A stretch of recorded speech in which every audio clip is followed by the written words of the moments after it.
ಅದೆಲ್ಲ ಹೇಳಂಗೆ ಇಲ್ಲ. ನನಗೆ ಟ್ರೈಲರ್ ನೋಡಿದಾಗ ಐ ಆಮ್ ಬ್ಯಾಕ್ ಅಂತ ಹೇಳಿ ಹೇಳ್ತೀರಾ. ಸೂಕ್ಷ್ಮತ್ವವಾಗಿ ಸೂಕ್ಷ್ಮದಿಂದ ಕೇಳ್ತಾ ಇದ್ದೀರಾ, ಹೆಂಗಾದ್ರೂ ಮಾಡಿ ತಕ್ಷಣ ವಿಷಯನ ಅಂತ. ಆದರೆ ನಾನು ಭಾಳ ಹುಷಾರು ಸರ್. ಬೇಸಿಕಲಿ ನಾನು ಎಡಿಟ್ರು, ಹಾಗಾಗಿ ಎಲ್ಲ ಹಿಂದೆ ಮುಂದೆ ಮಾಡಿ ಒಂದು ಸಿನಿಮಾನ ರೆಡಿ ಮಾಡ್ತೀನಿ. ಪಾತ್ರ ಪವರ್ಫುಲ್. ಆ್ಯಕ್ಚುಲಿ ದರ್ಶನ್ ಅವ್ರ ಬರ್ತಡೆಗೆ ನನಗೆ ಗಿಫ್ಟು ಅಂತ ಹೇಳ್ಬೋದು ಇದು. ಧೀರ ಸಾಮ್ರಾಟ ನಿಮ್ಮ ಸ್ಪೆಷಾಲಿಟಿ ಏನು ಸರ್ ಈ ಪಾತ್ರ? ಸ್ಪೆಷಾಲಿಟಿ ಅಂದರೆ ಸ್ಪೆಷಲ್ ಆಗಿದೆ ಅದಕ್ಕೆ. ಯಾಕಂದರೆ ಕತೆ ಎಣ್ದಿರೋದು ಹಂಗೆ ಅದ್ಭುತವಾಗಿದೆ. ನನ್ನ ಪಾತ್ರನೂ ಕೂಡ ಅದೇ ರೀತಿ ಅಚ್ಚುಕಟ್ಟಾಗೆ ನಮ್ಮ ನಿರ್ದೇಶಕರು ಒಂದು ಏನಂತಾರೆ ಕ್ರಿಯೇಟ್ ಮಾಡಿರೋವಂಥದ್ದು. ಅವರ ಕ್ರಿಯೇಷನ್ಗೆ ಒಂದು ಜೀವ ತುಂಬಿದ್ದೀನಿ ಅಂತ ನಾನು ಹೇಳ್ಬೋದು. ಪೊಲೀಸ್ ಪಾತ್ರ ಟ್ರೈಲರಲ್ಲಿ ಭಾಳಷ್ಟು ಮಿಂಚಿಂಗ್. ಹೌದು. ಆ ಪಾತ್ರಕ್ಕೆ ತಯಾರಿ ಹೇಗಾಗಿತ್ತು ಸರ್? ತಯಾರಿ ಅಂದರೆ ಈಗ ಒಬ್ಬ ನಿರ್ದೇಶಕರು ನಮಗೆ ಕ್ಯಾರೆಕ್ಟರು ಈ ರೀತಿ ಅಂತ ಹೇಳಾದ ಮೇಲೆ ನಾವು ಒಂದಷ್ಟು ಹೋಮ್ವರ್ಕ್ ಮಾಡಬೇಕಾಗತ್ತೆ ಒಂದಷ್ಟು ಕಲಾವಿದರು. ಹಾಗಾಗಿ ಆ ಒಂದು ಹೋಮ್ವರ್ಕ್ ಮಾಡಿಕೊಂಡು ಮಾಡಿಸಿದ್ರು. ಆ್ಯಕ್ಚುಲಿ ನಾನು ಮಾಡಿದೆ ಅನ್ನೋಗಿನ ಡೈರೆಕ್ಟ್ರು ಮಾಡಿಸಿದ್ರು. ಅವರ ಒಂದು ಕಲ್ಪನೆಗೆ ನಾನು ಒಂದು ಪೂರ್ಣ ಪ್ರಮಾಣವಾಗಿ ತೃಪ್ತಿಪಡಿಸಿದ್ದೀನಿ ಅನ್ನೋದು ಒಂದು ನಂಬಿಕೆ ಅಂತೂ ಇದೆ. ಕತೆ ಅಂತ ವಿಚಾರ ಬಂದಾಗ ಭಾಳಷ್ಟು ಕತೆಗಳನ್ನು ನೋಡಿರ್ತೀರಿ, ಭಾಳಷ್ಟು ಫಿಲಿಮ್ಗಳನ್ನು ನೋಡಿರ್ತೀರಿ. ಈ ಧೀರ ಸಾಮ್ರಾಟದಲ್ಲಿ ನಿಮ್ಮ ಪಾತ್ರ ಯಾವ ರೀತಿಯಲ್ಲಿ ಹೋಗುತ್ತೆ ಸರ್? ಆ್ಯಕ್ಚುಲಿ ಇದು ನನ್ನ ಕ್ಯಾರೆಕ್ಟ್ರು ಹೆಂಗೆ ಸ್ಟಾರ್ಟ್ ಆಗುತ್ತೆ ಅಂದರೆ ಅದನ್ನು ಹೇಳೋ ಹಂಗಿಲ್ಲ. ಯಾಕಂದರೆ ಆಡಿಯನ್ಸ್ಗೆ ಇನ್ನೇನು ರಿಲೀಸ್ ಆಗ್ತಾ ಇದೆ ಇಲ್ಲ, ಯಾಕಂದರೆ ಅದು ಪಾತ್ರನೇ ಒಂದು ಪ್ರಮುಖವಾಗಿ ಇದೆ. ಆಮೇಲೆ ಒಂದು ಎಲ್ಲನೂ ಇರುತ್ತಲ್ಲ, ಒಂದು ಸಸ್ಪೆನ್ಸ್ ಥ್ರಿಲ್ಲರು ಸಿನಿಮಾ ಇರೋದ್ರಿಂದಾಗಿ ಅಲ್ಲಿ ಪಾತ್ರ ರಿವೀಲ್ ಮಾಡಿಬಿಟ್ರೆ ನಾನು ಅಲ್ಲಿ ಏನೂ ಉಳಿಯಲ್ಲ.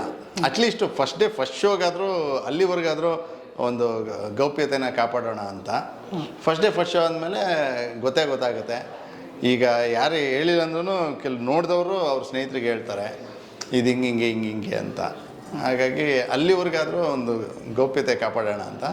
ಬಟ್ ಓವರಾಲ್ ಇದರಲ್ಲಿ ಒಂದು ಪವರ್ಫುಲ್ ಕ್ಯಾರೆಕ್ಟರ್ ಇದೆ. ತುಂಬ ಚೆನ್ನಾಗಿದೆ, ತುಂಬ ಚೆನ್ನಾಗಿ ಪೋರ್ಟ್ರೇ ಮಾಡಿದ್ದಾರೆ ನನ್ನ. ಇದರಲ್ಲಿ ನೀವು ಡಬಲ್ಲ ಅಥವಾ ಸಿಂಗಲ್ ಪೊಲೀಸ್ ಪಾತ್ರಧಾರಿ ಅಥವಾ ಪೊಲೀಸ್ ಆಗಿ ಒಳಗಡೆನೆ ಈ ವಿಲನ್ ಶೇಡ್ ಅಂತ ಇರುತ್ತಲ್ಲ ಸರ್, ಆ ರೀತಿನ ಅಂತ? ಅದೆಲ್ಲ ಹೇಳಂಗೆ ಇಲ್ಲ. ನನಗೆ ಟ್ರೈಲರ್ ನೋಡಿದಾಗ ಐ ಆಮ್ ಬ್ಯಾಕ್ ಅಂತ ಹೇಳಿ ಹೇಳ್ತೀರಾ. ಸೂಕ್ಷ್ಮತ್ವವಾಗಿ ಸೂಕ್ಷ್ಮದಿಂದ ಕೇಳ್ತಾ ಇದ್ದೀರಾ, ಹೆಂಗಾದ್ರೂ ಮಾಡಿ ತಕ್ಷಣ ವಿಷಯನ ಅಂತ. ಆದರೆ ನಾನು ಭಾಳ ಹುಷಾರು ಸರ್. ಬೇಸಿಕಲಿ ನಾನು ಎಡಿಟ್ರು, ಹಾಗಾಗಿ ಎಲ್ಲ ಹಿಂದೆ ಮುಂದೆ ಮಾಡಿ ಒಂದು ಸಿನಿಮಾನ ರೆಡಿ ಮಾಡ್ತೀನಿ. ಅಂಥದ್ರಲ್ಲಿ ಏನೇ ಪ್ರಶ್ನೆಗಳನ್ನೂ ಹಾಗೆ, ಯಾಕಂದರೆ ನೋಡಿದ್ರೆ ಆ ಒಂದು ಎಕ್ಸೈಟ್ಮೆಂಟ್ ಮಜಾ ಇರುತ್ತೆ.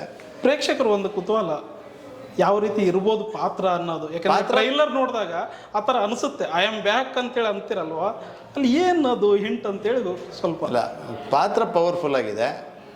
ಐ ಆಮ್ ಬ್ಯಾಕ್ ಅನ್ನೋದು ಹೇಗೆ ಅದನ್ನು ನೀವು ಸ್ಕ್ರೀನ್ ಮೇಲೆ ನೋಡಿದ್ರೇ ಅದು ಮಜಾ. ಅಂದರೆ ಆ ಕ್ಯೂರಿಯಾಸಿಟಿ ಇರುತ್ತಲ್ಲ, ಅದಿದ್ರೇ ಅದು ತುಂಬ ಚೆಂದ. ಅದಕ್ಕೆ ಹಾಗಾಗಿ ಅದೊಂದು ಮಾತ್ರ ವಿಷಯ. ಯಾಕಂದರೆ ಕಟ್ಟಿಟ್ಬಿಟ್ಟಿದ್ದಾರೆ, ಹೇಳಂಗಿಲ್ಲ. ನಾನು ಹೇಳಂಗಿಲ್ಲ ಇನ್ ದಿ ಸೆನ್ಸ್ ಹೇಳಬಾರ್ದು ಅದು, ಯಾಕಂದರೆ ಪಾತ್ರ ಆ ರೀತಿ ಇರೋದ್ರಿಂದಾಗಿ. ಈಗ ನಾರ್ಮಲ್ ಒಂದು ಕಾಮಿಡಿ ಸಿನಿಮಾ ಅಂದರೆ ನಾನು ಹಿಂಗೆ ಬಂದೆ, ನಂದು ಹಿಂಗೆ ಬಂತು, ಈ ಥರ ಜೋಗಲ್ಲಿತ್ತು, ಈ ಥರ ಹಿಂಗೆ ಅಂತ ಇರುತ್ತೆ. ಅದು ಆರಾಮಾಗಿ ಎಕ್ಸ್ಪ್ಲೇನ್ ಮಾಡ್ಬೋದು. ಬಟ್ ಪರ್ಟಿಕ್ಯುಲರಿ ಕೆಲವು ಚಿತ್ರಗಳು ಈ ರೀತಿ ಹಿಂಗೆ ಅಂತ ಅಂದಾಗ ಆ ಪಾತ್ರನ ಗೌಪ್ಯತೆ ಕಾಪಾಡಿಕೊಂಡು ಆನ್ ದಿ ಸ್ಕ್ರೀನಲ್ಲಿ ನೋಡಿದ್ರೇ ಮಜಾ. ಬಟ್ ಓವರಾಲ್ ನಿಮಗೆ ಟ್ರೈಲರಲ್ಲಿ ನೋಡಿದಾಗ ಅದೇನು ಎಲಿಮೆಂಟ್ಸು, ಎಂಟರ್ಟೈನ್ಮೆಂಟು, ಅಲ್ಲಿ ಒಂದು ಫನ್ ಪಾರ್ಟು ಇದೆ, ಆ್ಯಕ್ಷನ್ ಪಾರ್ಟ್ ಇದೆ, ಒಂದು ಫ್ಯಾಮಿಲಿ ಡ್ರಾಮಾ ಇದೆ. ಈ ಥರ ಎಲ್ಲ ಒಂದು ಮಿಕ್ಸ್ಚರ್ ಆಫ್ ಆಲ್ ಎಲಿಮೆಂಟ್ಸ್ ಅಂತ ಹೇಳ್ಬೋದು ಚಿತ್ರದಲ್ಲಿ. ಅದು ಧೀರ ಸಾಮ್ರಾಟಲ್ಲಿ ಕಾಣ್ಬೋದು. ಫೆಬ್ರವರಿ 16ನೇ ತಾರೀಕು ಚಾಲೆಂಜಿಂಗ್ ಸ್ಟಾರ್ ದರ್ಶನ್ ಅವರು ಬರ್ತಡೇ ಇದೆ, ಅದೇ ದಿನ ರಿಲೀಸ್ ಆಗ್ತಾ ಇದೆ. ಹೇಗಿದೆಲ್ಲ ಮ್ಯಾನೇಜ್ ಆಗುತ್ತಂತ? ಅದೆಂಥ ಕೋಇನ್ಸಿಡೆಂಟ್ ನೋಡಿ. ಆ್ಯಕ್ಚುಲಿ ದರ್ಶನ್ ಅವ್ರ ಬರ್ತಡೆಗೆ ನನಗೆ ಗಿಫ್ಟು ಅಂತ ಹೇಳ್ಬೋದು ಇದು. ಆವತ್ತು ಸಿನಿಮಾ ರಿಲೀಸ್ ಆಗ್ತಾ ಇರೋದು. ತುಂಬ ಒಳ್ಳೆಯ ದಿನ. ಆ ದಿನ ರಿಲೀಸ್ ಆಗ್ತಾ ಇರೋದು ನಿಜವಲ್ಲೂ ಖುಷಿ. ಆ್ಯಕ್ಚುಲಿ ಡೈರೆಕ್ಟ್ರು ಈ ಥರ Feb 16th ರಿಲೀಸ್ ಪ್ಲ್ಯಾನ್ ಇಟ್ಕೊಂಡಿದ್ದೀವಿ ಸಾರ್ ಅಂತ ಎಲ್ಲ ಫೋನ್, ಹೌದಾ ಸೂಪರ್ ಸಾರ್ ಅಂದೆ. ಆಮೇಲೆ ಸಾರ್ ದರ್ಶನ್ ಅವ್ರ ಬರ್ತ್ಡೇ ದಿವಸನೇ ಅಂದೆ. ಹೌದು ಅಂದರು. ಅದು ಅದೇನೋ ಅಂತಾರಲ್ಲ, ಕೂಡಿ ಬಂದ್ರೇ ಅನ್ನೋ ಥರ ಅದು ಒಳ್ಳೆ ಟೈಮ್ ಕೂಡಿ ಬಂದಿದೆ ಅಂತ ಹೇಳ್ಬೋದು. ನೀವು ಹೇಳ್ಬೋದೇನು ಧೀರ ಸಾಮ್ರಾಟ್ ಯಾರು ಅಂತ? ಇದರಲ್ಲಿ ಹೇಳ್ಬೋದು. ಧೀರ ಸಾಮ್ರಾಟ್ ಯಾರು ಅಂತ ಹೇಳಂಗೆ ಇಲ್ಲ ನಾನು, ಆ್ಯಕ್ಚುಲಿ ಅದನ್ನು ಡೈರೆಕ್ಟರ್ ಹೇಳಿದ್ದಾರೆ. ಅಲ್ಲ, ನೀವೇ ಇರ್ಬೋದು, ಐ ಆಮ್ ಬ್ಯಾಕ್ ಅಂತೇಳಿ ಬರ್ತಿರಲ್ವಾ? ಅಲ್ಲ, ಅದರಲ್ಲಿ ಇವರು ಇದ್ದಾರೆ, ಯಾರು, ಶೋಭ್ರಾ ಸರ್ ಇದ್ದಾರೆ, ಶೋಭ್ರಾಜ್ ಸರ್, ಬಾಲರಾಜ್ ಸರ್ ಇದ್ದಾರೆ, ಹೀರೋ ಇದ್ದಾರೆ, ಹೀರೋಯಿನು ಇದ್ದಾರೆ. ಹೀರೋಯಿನ್ ಬರ್ಬೋದು, ಅಥವಾ ಬಾಲರಾಜ್ ವಾಡಿಯವರು ಬರ್ಬೋದು, ರಮೇಶ್ ಭಟ್ ಅವರು ಬರ್ಬೋದು. ಅದರಲ್ಲೂ ಒಂದು ಬುಡುಬುಡಿಕೆ ಕ್ಯಾರೆಕ್ಟರ್ ಇದೆ ಗೊತ್ತಾ. ಆ್ಯಕ್ಚುಲಿ ಹೇಳ, ಅಲ್ಲಿ ಒಂದು ಸಸ್ಪೆನ್ಸ್ ಇದೆ. ಅವರೇನಾ? ಅದನ್ನು ಹೇಳಂಗಿಲ್ಲ ನಾನು. ಧೀರ ಸಾಮ್ರಾಟ್ ಕಥೆಯ ಒಂದು ಟೈಟಲ್ ನೋಡ್ತಾ ಹೋದರೆ ಯಾವ ಜಾನರ್ ಅಂತೇಳಿ ನೀವು ಅನ್ಕೋತೀರಾ ಸರ್? ಸೊ ನೋಡಿ, ಟೈಟ್ಲೇ ಪವರ್ಫುಲ್ ಆಗಿದೆ, ಧೀರ ಸಾಮ್ರಾಟ್ ಅಂತ. ಧೀರನೂ ಹೌದು, ಸಾಮ್ರಾಟನೂ ಹೌದು ಅವನು ಅನ್ನೋ ಲೆಕ್ಕದಲ್ಲಿ. ಹಾಗಾಗಿ ಈ ಒಂದು ಪವರ್ಫುಲ್ ಕಥೆಯಲ್ಲಿ ಪವರ್ಫುಲ್ ಕತೆ ಇದ್ದಾಗ ಅದೇ ರೀತಿ ಪವರ್ಫುಲ್ ಟೈಟ್ಲು ಕರೆಕ್ಟಾಗೆ ನಾವು ಸಿಂಕ್ ಆಗಿರೋದು ಮುಖ್ಯ. ಹಾಗಾಗಿ ಆ ಒಂದು ಕತೆಗೆ ಅನುಗುಣವಾಗಿ ಆ ಒಂದು ಶೀರ್ಷಿಕೆ ಸಿಕ್ಕಿದೆ. ಸಿನಿಮಾನೂ ಹಾಗೇ ಇದೆ. ಅಂದರೆ ನಾನು ಟ್ರೈಲರ್ ಅಷ್ಟೇ ನೋಡಿದ್ದು, ಸಿನಿಮಾ ಇನ್ನೂ ನೋಡಿಲ್ಲ. ಸಿನಿಮಾ ತೋರಿಸಿ ಸ್ವಾಮಿ ಅಂತ ಹೇಳಿದ್ರೆ ಡೈರೆಕ್ಟ್ರೇ ರಿಲೀಸ್ ಟೈಮಲ್ಲೇ ತೋರಿಸ್ತೀನಿ, ಈಗಲೇ ಏನು ತೋರಿಸೋದು ನಿಮಗೆ ಅಂತ ಎಲ್ಲ ಹೇಳಿದರು. ಅಂದರೆ ಹಂಗೆಲ್ಲ ಆ ಥರ ಹೇಳಿರಲಿಲ್ಲ. ನಿಮ್ಗೆ ಆ ಕ್ಯೂರಿಯಾಸಿಟಿ ಅಲ್ಲೇ ಇರಲಿ ಸರ್, ಬಿಗ್ ಸ್ಕ್ರೀನಲ್ಲೇ ನೋಡಿದ್ರೆ ಚೆಂದ ಅಂತ. ಆ್ಯಕ್ಚುಲಿ ಅದು ಇರಬೇಕು, ಅದು ಪ್ರತಿಯೊಬ್ಬ ನಿರ್ದೇಶಕರಿಗೂ ಅದನ್ನು ಬೆಳೆಸ್ಕೊಂಡ್ರೆ ನಮಗೊಂದು ಕ್ಯೂರಿಯಾಸಿಟಿ, ಆಡಿಯನ್ಸ್ ಮಧ್ಯದಲ್ಲಿ ನೋಡೋ ಕುತೂಹಲ. ನಾವು ಒಬ್ಬ ಆಡಿಯನಾಗೆ ನೋಡ್ತಿರ್ತೀವಲ್ಲ, ಯಾಕಂದರೆ ಏನೂ ಗೊತ್ತಿಲ್ಲ, ಏನು ಆ್ಯಕ್ಟ್ ಮಾಡಿದ್ದೀವಿ, ಡಬ್ಬಿಂಗ್ ಟೈಮಲ್ಲಿ ಏನು ಡಬ್ ಮಾಡಿ ಬಂದಿರ್ತೀವಿ ಅಷ್ಟೇ ಗೊತ್ತಿರುತ್ತೆ. ಟ್ರೈಲರಲ್ಲಿ ಏನು ಬಂದಿದೆ ಅಷ್ಟೇ ನೋಡಿರೋದು. ಅದು ಬಿಟ್ಟರೆ ಆನ್ ದಿ ಸ್ಕ್ರೀನಲ್ಲಿ ನೋಡಿದಾಗಲೇ, ಬಿಗ್ ಸ್ಕ್ರೀನಲ್ಲಿ ಆ ಒಂದು ಮಜಾನೇ ಬೇರೆ ಇರುತ್ತೆ ಅಂತ. ಭಾಳಷ್ಟು ಫಿಲಿಮ್ಗಳು ನೀವು ಎಡಿಟ್ ಮಾಡಿದ್ದೀರ, ನೋಡಿರ್ತೀರ, ಅಭಿನಯಿಸಿದ್ರೆ ಟೈಟ್ಲು ಒಂಥರ ಇರುತ್ತೆ, ಒಳಗಡೆ ಕಥೆನೇ ಬೇರೆ ಇರುತ್ತೆ. ಟೈಟ್ಲಿಗೂ ಕತೆಗೂ ಆಪ್ಟ್ ಆಗಿದೆ ಅಂತೀರಾ? ಇದು ಪಕ್ಕ ಇದೆ, ಪಕ್ಕ ಆ್ಯಪ್ಟ್ ಇದೆ. ಅದಕ್ಕೆ ನೀವು ಫಸ್ಟ್ ಶೋ ನೋಡಾದ್ಮೇಲೆ ಗೊತ್ತಾಗುತ್ತೆ ಅದು ಟೈಟ್ಲಿಗೂ ಒಂದು ಸಿನಿಮಾಗೂ ಎಲ್ಲ ಬೇರೆ ಬೇರೆ ಪಾತ್ರಗಳದ್ದು ಯಾವ ರೀತಿ ಇರ್ತವೆ ಅನ್ನೋದು. ಕರೆಕ್ಟ್, ನೀವು ಹೇಳ್ದಂಗೆ ತುಂಬ ಸಿನಿಮಾಗಳು ಹಂಗೆ.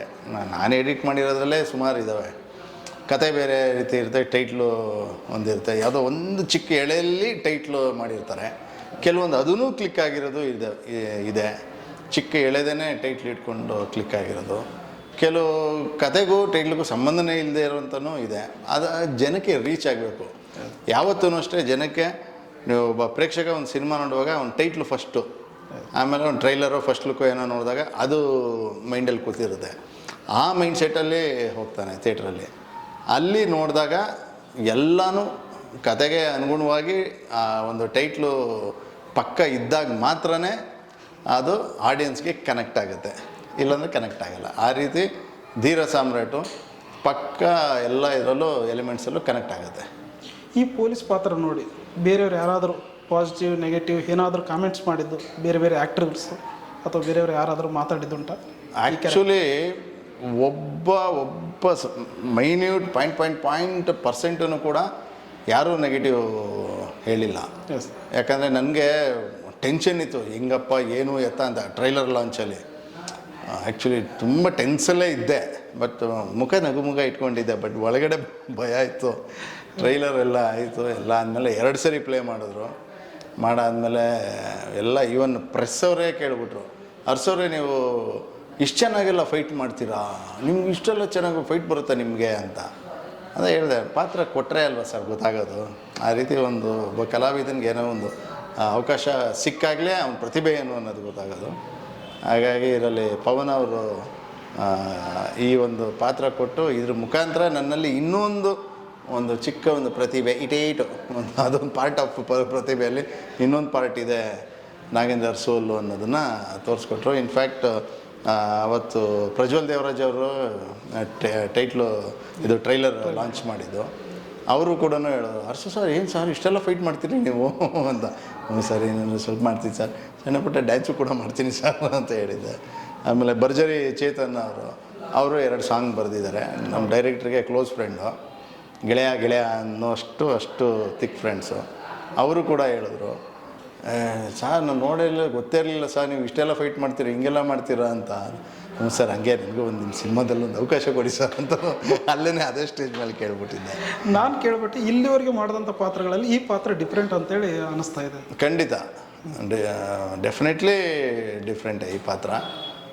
ಒಂದು ಆ ಥರ ಎಲಿಮೆಂಟ್ ಇದೆ ಪಿಕ್ಚರೇನೆ ನಿಮಗೆ ಟೈಟ್ಲಿಗೆ. ಆಮೇಲೆ ನೀವು ಟ್ರೈಲರಲ್ಲಿ ನೋಡ್ದಂಗೆ ನನ್ನ ಒಂದು ಭಾಗ ಏನು ಬರುತ್ತೆ ಅದು ನೋಡಿದಾಗ ಆಬ್ವಿಯಸ್ಲಿ ಒಂದು ಇಂಡಿವಿಜುವಲ್ ಸ್ವಾರ್ಥದಿಂದ ಹೇಳಬೇಕು ಅಂದರೆ ನನಗೆ ತುಂಬ ಅದ್ಭುತವಾಗಿ ಮೂಡ್ ಬಂದಿದೆ ಅದು. ಡೈರೆಕ್ಟರ್ ಸರ್ ಸೆಟ್ಟಲ್ಲಿ ಹೇಗಿರ್ತಿದ್ದೀರಿ ಸರ್? ಅಯ್ಯೋ, ಯಾರಿಗೆ ಹೇಳ್ತೀರಾ, ಸೂಪರಾಗಿ ಚೆನ್ನಾಗಿರೋರು. ಆರ್ಟಿಸ್ಟ್ಗೆ ಅಂತೂ ರಿಸ್ಕೇ ಇರ್ತಿರ್ಲಿಲ್ಲ. ಆಮೇಲೆ ಬೇಸಿಕಲಿ ಅವರು ಆರ್ಟಿಸ್ಟೇ, ಹಾಗಾಗಿ ನಮಗೆ ಭಾಳ ಈಸಿ ಆಗೋದು ಕೆಲವೊಂದೆಲ್ಲ. ಬಟ್ ಅವರು ಇನ್ನೂ ಸಖತ್ತಾಗಿ ಮಾಡಿಬಿಡೋರು, ಅದು ನಮ್ಗೆ ಆಗ್ತಾ ಇರಲಿಲ್ಲ ಕೆಲವೊಮ್ಮೆ. ರಂಗಲ್ಲ ಸರ್ ಹಿಂಗೆ ಅಂತ ಆ್ಯಕ್ಟ್ ಮಾಡಿ ತೋರಿಸೋರು. ಅರೆ ಇವ್ರು ಹಿಂಗೆ ಆ್ಯಕ್ಟ್ ಮಾಡುವಾಗ ನಾವು ಇನ್ನೂ ಇವ್ರಿಗಿನ ಚೆನ್ನಾಗಿ ಆ್ಯಕ್ಟ್ ಮಾಡಬೇಕಲ್ಲ ಅಂದ್ಬಿಟ್ಟು ಆ ಥರ ಕಷ್ಟ ಆಗ್ತಿತ್ತು ಅಷ್ಟೇ. ಅದು ಬಿಟ್ಟರೆ ಓವರಾಲ್ ಸೆಟ್ಟಲ್ಲಿ ಆರಾಮ, ಕೂಲ್ ಗೋಯಿಂಗು, ಆರಾಮು, ಟೆನ್ಷನ್ ಇಲ್ಲ, ಏನಿಲ್ಲ. ಆಮೇಲೆ ಆ ಪಾತ್ರಧಾರಿಗಳು ಯಾರ್ಯಾರು ಬರ್ತಾರೆ ನೀಟಾಗಿ ಅವ್ರನ್ನ ಕನ್ವೆ ಮಾಡೋ ವಿಧಾನವೇ ಚೆನ್ನಾಗಿರುತ್ತೆ. ಆ ಥರ ಇದ್ಬಿಟ್ರೆ ನಿಜವಲ್ಲ ಎಲ್ಲ ಸಿನಿಮಾಗಳು, ಎಲ್ಲ ಒಂದು ಆರ್ಟಿಸ್ಟ್ಗಳನ್ನು ಖುಷಿಯಾಗಿರ್ತಾರೆ, ಆರಾಮಾಗಿ ಸರಾಗಿ ಹೋಗುತ್ತೆ ಶೂಟಿಂಗು. ನಿರ್ಮಾಪಕರು ಗುರು ಬಂಡೆ ಸರ್ ಅವರು ಅಷ್ಟೇ, ಅವರಿಬ್ಬರು ಗಂಡ ಹೆಂಡ್ತಿರಿದ್ದಂಗೆ ಹಿಂಗೆ ಒಂದಾಗ್ತಾರೆ, ಹಿಂಗೆ ಜಗಳ ಆಡ್ತಾರೆ, ಮತ್ತೆ ಒಂದಾಗ್ತಾರೆ. ಆ ಥರ ಮಾಮೂಲಿ ಪ್ರತಿ ಸಿನಿಮಾದಲ್ಲೂ ಅದು ಹೆಂಗಿರುತ್ತೆ ಸಿನಿಮಾ ಬಿಗಿನಿಂಗಿಂದ ಒಂದು ರಿಲೀಸ್ ಆಗಿ ಅಂಥವರೆಗೂ. ಈಗ ಮದುವೆ ಆಗಿದೆ, ಮದುವೆಗೆ ಮುಂಚೆ ಹುಡುಗಿ ನೋಡ್ತಾರಲ್ಲ ಆ ಥರ. ಹುಡುಗ ಬಂದು ಹುಡುಗಿಗೆ ಕತೆ ಹೇಳಿರೋದು, ಕತೆ ಓಕೆ ಆಯಿತು, ಎಂಗೇಜ್ಮೆಂಟು, ಸಿನಿಮಾ ಮುಹೂರ್ತ ಆಯಿತು, ಸಿನಿಮಾ ಮುಗೀತು, ಮದುವೆ ಆಯಿತು. ಈಗ ಮಗು ಡೆಲಿವರಿ ಫೆಬ್ರವರಿ 16ನೇ ತಾರೀಕು. ಹಾಗೆ ಆ ಮಗುನ ನೀವು ಎಲ್ಲ ಪ್ರೇಕ್ಷಕರು ಆಮೇಲೆಲ್ಲ ಮಾಧ್ಯಮ ಮಿತ್ರರು ಆ ಮಗುಗೆ ಒಂದು ಒಳ್ಳೆಯ ಒಂದು ಸ್ಥಾನಮಾನ ಕೊಡಿ ಅಂತ ಕೇಳ್ಕೊಬೋದು. ಫೆಬ್ರವರಿ 16ನೇ ತಾರೀಕು ರಿಲೀಸ್ ಆಗ್ತಾ ಇದೆ ಸರ್. ಪ್ರೀಮಿಯರ್ ಶೋ ಮಾಡಿದ್ರೆ ನೀವು ಯಾರನ್ನು ಕರೆಸ್ಬೇಕಂತಿದ್ದೀರಿ? ಭಾಳಷ್ಟು ಜನ ಇದ್ದಾರೆ, ಬಟ್ ಅವರು ಆ ಟೈಮಲ್ಲಿ ಇರಬೇಕಲ್ಲ ಅನ್ನೋದೂ ಇರುತ್ತೆ. ಅಂದರೆ ಅವರ ಡೇಟ್ಸ್ಗಳು ಹೇಗೆ, ಆ ಸಮಯದಲ್ಲಿ ಬಿಡುವಿದ್ರೆ ನಿಜವಾಗ್ಲೂ ಬಂದೇ ಬರ್ತಾರೆ ಆ ರೀತಿ. ಯಾಕಂದರೆ ಅದೇ ದಿನ ಬರ್ತ್ಡೇ ಇರೋದ್ರಿಂದ ದರ್ಶನವನ್ನು ಕರ್ಸೋಕ್ಕೆ ಭಾಳ ಆಸೆ. ಬಟ್ ಅವರ ಕೇಳೋದು ನಮ್ಮ ಧರ್ಮ, ನೋಡೋದು. ಅದೇ ರೀತಿ ತುಂಬ ಜನ ಸ್ಟಾರ್ಸ್ಗಳು ಇದ್ದಾರೆ, ಆರ್ಟಿಸ್ಟ್ಗಳು, ಆಮೇಲೆ ಡೈರೆಕ್ಟರ್ಸ್ಗಳಿದ್ದಾರೆ ತುಂಬ ಜನ. ಯಾಕಂದರೆ ನಂದು ಸ್ವಾರ್ಥ ಇದೆಯಲ್ಲ, ನನ್ನ ಪ್ರತಿಭೆನೂ ತೋರಿಸ್ಬೇಕಲ್ಲ ಡೈರೆಕ್ಟರ್ಗಳಿಗೆ. ಹಾಗಾಗಿ ಸ್ಟಾರ್ ಡೈರೆಕ್ಟರ್ಗಳನ್ನೂ ಕರೆಸೋ ಪ್ಲ್ಯಾನ್ ಇದೆ. ಈ ಫಿಲಮ್ಗೆ ಮೊದಲಿನಿಂದ ಧ್ರುವ ಸರ್ಜಾ ಸರ್, ಪ್ರಜ್ವಲ್ ಸರ್ ಅವರೆಲ್ಲ ಸಪೋರ್ಟ್ ಮಾಡಿದ್ದಾರೆ. ಅವರಿಬ್ಬರ ಬಗ್ಗೆ ಏನು ಹೇಳೋಕ್ಕೆ ಇಷ್ಟಪಡ್ತಾರೆ ಸರ್? ನಿಜವಾದ ರಿಯಲಿ ಹಂಬಲ್ಲು. ಅಂದರೆ ಡೈರೆಕ್ಟ್ರ್ ಅವರು ಹೇಗೆ ಅವ್ರ ಜೊತೆ ಒಡನಾಟ ಇದೆ ಅನ್ನೋದು ಇದರಲ್ಲಿ ಮೊದಲಿಗೆ ಬರುತ್ತೆ. ಯಾಕಂದರೆ ಅವರು ಬ್ಯುಸಿ ಸ್ಕೆಡ್ಯೂಲಲ್ಲಿ ಇರ್ತಾರೆ, ಅಥವಾ ಕೆಲವರು ಆಯಿತು ಬರ್ತೀನಿ ಅಂದ್ಬಿಟ್ಟು ಬರದೇ ಇರೋ ಥರನೂ ಎಷ್ಟೋ ಕೆಲವಿದ್ದಾವೆ. ಹಾಗಾಗಿ ಅವರ ಒಂದು ಒಡನಾಟ ಚೆನ್ನಾಗಿರೋದ್ರಿಂದಾಗಿ ಬಂದಿದ್ದಾರೆ. ಆಮೇಲೆ ಇತ್ತೀಚೆಗೆ ಬಹಳಷ್ಟು ಕೆಲವು ಸ್ಟಾರ್ಸ್ಗಳು ಹೊಸಬ್ರಿಗೆ, ಹೊಸ ಸಿನಿಮಾ ಮೇಕರ್ಸ್ಗೆಲ್ಲ ಸಪೋರ್ಟ್ ಮಾಡ್ತಿದ್ದಾರೆ. ಒಂದು ಒಳ್ಳೆ ಬೆಳವಣಿಗೆ ಆಗ್ತಾಯಿದೆ ಇಂಡಸ್ಟ್ರಿಯಲ್ಲಿ ಅಂತ ಹೇಳ್ಬೋದು. Yes sir. ಫೆಬ್ರವರಿ 16ನೇ ತಾರೀಕು ಧೀರ ಸಾಮ್ರಾಟ ರಿಲೀಸ್ ಆಗ್ತಾ ಇದೆ. ಆಡಿಯನ್ಸ್ ಏನು ಹೇಳೋಕ್ಕೆ ಇಷ್ಟಪಡ್ತೀರಿ? ಪ್ರತಿ ಕನ್ನಡ ಚಿತ್ರಗಳನ್ನ, ಒಳ್ಳೆಯ ಉತ್ತಮ ಕನ್ನಡ ಚಿತ್ರಗಳಿಗೆ ನೀವೆಲ್ಲ ಹೇಗೆ ಸಪೋರ್ಟ್ ಮಾಡ್ತಿದ್ರಿ, ಅದೇ ರೀತಿ ಈ ಧೀರ ಸಾಮ್ರಾಟ್ ಅನ್ನೋ ಒಂದು ಕೂಸನ್ನು ನಿಮ್ಮ ಮುಂದೆ ಇಟ್ಟಿದ್ದೀವಿ. ಹಾಗಾಗಿ ಇದನ್ನು ಆಡಿಸ್ತಿರೋ, ಮುದ್ದು ಮಾಡ್ತಿರೋ, ಅದು ನಿಮಗೆ ಬಿಟ್ಟಿದ್ದು. ಹಾಗಾಗಿ ಇದು ಒಂದು ಕಂಟೆಂಟು ಚೆನ್ನಾಗಿರೋ, ಎಲ್ಲ ವಿಭಿನ್ನ ಅಂತ ಹೇಳೋಕ್ಕೋಗಲ್ಲ, ಯಾಕಂದರೆ ಎಲ್ಲರೂ ವಿಭಿನ್ನ ಅಂತಾರೆ. ಉತ್ತಮವಾಗಿ ಬಂದಿದೆ, ಇಡೀ ಸಿನಿಮಾ ಉತ್ತಮವಾಗಿದೆ, ಒಳ್ಳೆ ಎಂಟರ್ಟೈನ್ಮೆಂಟ್ ಇದೆ. ಪ್ರತಿಯೊಂದಷ್ಟು ಎಲಿಮೆಂಟ್ಸ್, ಏನು ಕಮರ್ಷಿಯಲ್ ಎಲಿಮೆಂಟ್ಸು, ನಿಮ್ಗೊಂದು ಸಿನಿಮಾ ಯಾವ ರೀತಿ ಎಂಟರ್ಟೈನ್ಮೆಂಟ್ ಆಗಿರಬೇಕೋ ಅಷ್ಟು ಇದೆ. ಹಾಗಾಗಿ ಈ ಧೀರ ಸಾಮ್ರಾಟ್ನ ನಿಮ್ಮ ಮಡಿಲಿಗೆ ಹಾಕ್ತೀವಿ, ಅದನ್ನು ಹರಸಿ ಬೆಳೆಸಿ ಅಂತ ಕೇಳ್ಕೊತೀನಿ. ಯಾಕಂದರೆ ಈ ಸಿನಿಮಾ ಚೆನ್ನಾಗಾದರೆ ಒಬ್ಬ ನಿರ್ದೇಶಕನ ಕನಸು ಇಟ್ಕೊಂಡಿರೋದು ಹೊರಗಡೆ ಬೆಳಕಿಗೆ ಬರುತ್ತೆ. ಅದೇ ರೀತಿ ಒಬ್ಬ ನಿರ್ಮಾಪಕನಿಗೂ ಅಷ್ಟೇ ಅದರಿಂದ ಒಂಚೂರು ಆದಾಯ ಬಂದು ಇನ್ನೂ ಒಂದು ಶಕ್ತಿ ಮೀರಿ ಇನ್ನೊಂದು ಚಿತ್ರಗಳು ಮಾಡ್ಬೋದು. ಆಮೇಲೆ ಅದೇ ರೀತಿ ನಮ್ಮಂಥ ಕಲಾವಿದರುಗಳಿಗೂ ಅಷ್ಟೇ ಒಂದು ಸ್ಫೂರ್ತಿ ಸಿಗುತ್ತೆ. ಅದರಿಂದ ಇನ್ನೂ ಒಂದಷ್ಟು ಚಿತ್ರಗಳಿಗೂ ನಾವು ಕೆಲಸ ಮಾಡ್ಬೋದು. ಹಾಗಾಗಿ ಇದು ನಿಮ್ಮ ಕೈಗೆ ಕೊಟ್ಟಿರ್ತೀವಿ ಈ ನಮ್ಮ ಕೂಸನ್ನ. ಹಾಗಾಗಿ ನೋಡ್ಕೊಳ್ಳೋದು ನಿಮ್ಮ ಧರ್ಮ ಅಂತಲೂ ಹೇಳ್ಬೋದು. ಒಳ್ಳೆಯದಾಗಲಿ. ನಮಸ್ಕಾರ.